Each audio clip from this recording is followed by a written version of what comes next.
गति के इस अद्भुत रूप के बारे में बात करते हैं जिसे हम समान वृत्तीय गति कहते हैं। जब कोई वस्तु एक निश्चित गति से वृत्ताकार पथ पर चलती है तो उसे समान वृत्तीय गति कहा जाता है। इसका मतलब है कि वस्तु की गति की दिशा लगातार बदलती रहती है, लेकिन उसकी गति की मात्रा स्थिर रहती है। अब सोचिए, जब हम एक कार को एक गोल चक्कर पर चलाते हैं तो वह कैसे चलती है। कार की गति एक समान होती है, लेकिन उसकी दिशा हर क्षण बदलती है। यही है समान वृत्तीय गति का जादू। इस गति में वस्तु के केंद्र से दूरी को त्रिज्या कहते हैं, और इस त्रिज्या के चारों ओर घूमने वाली वस्तु की गति को समझने के लिए हमें कोणीय वेग का उपयोग करना पड़ता है।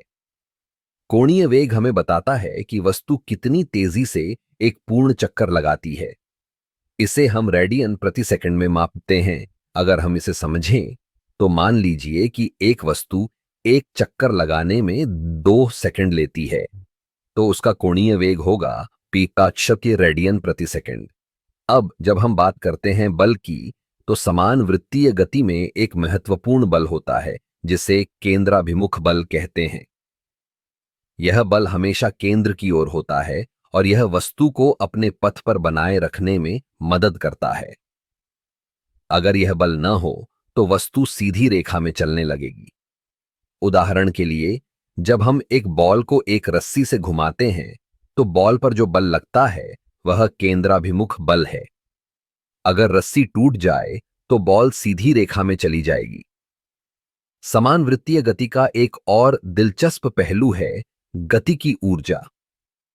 जब कोई वस्तु इस गति में होती है तो उसकी गतिज ऊर्जा और पोटेंशियल ऊर्जा का संतुलन बना रहता है। जैसे जैसे वस्तु गति करती है उसकी ऊर्जा भी बदलती रहती है। इस गति का उपयोग कई जगहों पर होता है, जैसे कि चंद्रमा का पृथ्वी के चारों ओर घूमना या फिर किसी सर्कस में जादूगर का साइकिल चलाना। यह सब समान वृत्तीय गति के सिद्धांत पर आधारित है। तो अगली बार जब आप किसी गोल चक्कर पर चलें या किसी झूले पर बैठें तो याद रखें कि आप समान वृत्तीय गति के एक अद्भुत उदाहरण का अनुभव कर रहे हैं। यह न केवल विज्ञान का एक हिस्सा है, बल्कि हमारे जीवन का एक अनिवार्य हिस्सा भी है।